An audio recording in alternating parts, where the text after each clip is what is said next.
Good morning. Welcome to Morning Expresso. I'm Charulata Biswas. You're watching the Indian Express. Let's begin the day with the big story.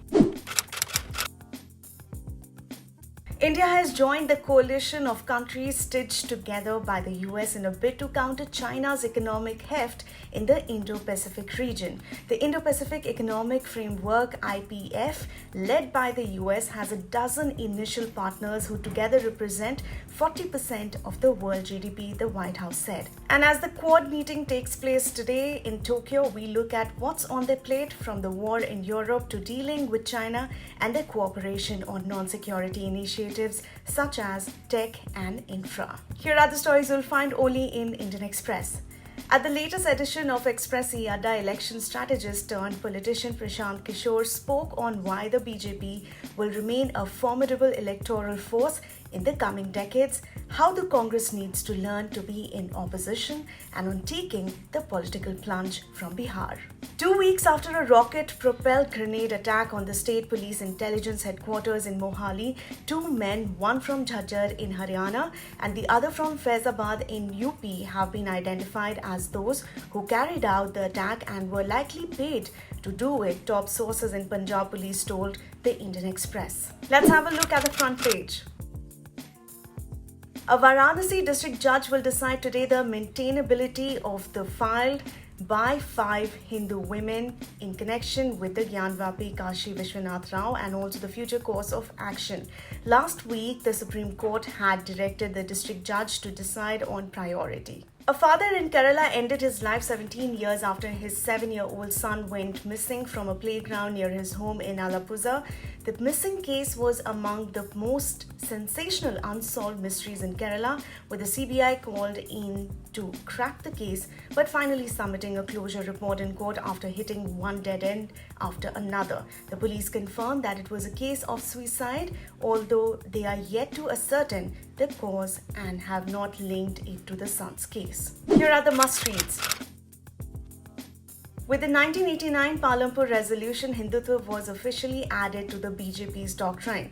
The party refused to accept the court's order on the Ayodhya dispute, holding that the court cannot suggest remedies to undo the vandalism of history. However, the new BJP, led by Prime Minister Narendra Modi, does not want to enter into yet another temple campaign, but solely relies on the judiciary to give a green signal to correct historical errors and restore to Hindus their most holy places of worship, a party leader said. Some news from Assam. Assam police said it would book 5 of the 6 people accused of setting fire to a police station in Nagaon district under the Unlawful Activities Prevention Act (UAPA) for their suspected terror links. Among those arrested in the arson case are the wife and minor daughter of Shafiqul Islam, whose alleged custodial death had led to protests and a mob torching Batadrava police station. And at ground zero in Singhu, time stands still, with farming taking off only in patches as vast tracts of land once acquired for the Tata Nano project remain unused or unusable. Farmers are now enrolling themselves for a government scheme to set up water bodies on their plots to move from agriculture to fisheries. Brothers Sarfaraz Khan and Mushir Khan will be representing the Mumbai Ranji Trophy team in the knockouts after the selectors picked the 18-year-old Mushir in the team led by Prithvi Shaw.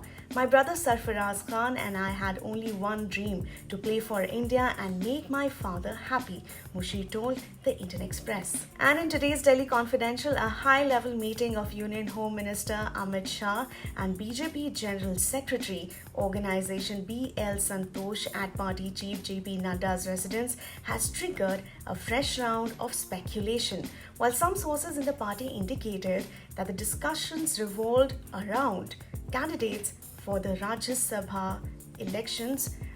There's also talks that NDA candidate for the president's election coming up in July. And finally, in today's episode of the Three Things podcast, we discuss the remarks made by senior BJP leaders, including Uttar Pradesh Chief Minister Yogi Adityanath at the recent RSS-affiliated event. Next, we talk about the devastation caused by floods in Assam and the new Omicron subvariant detected in India.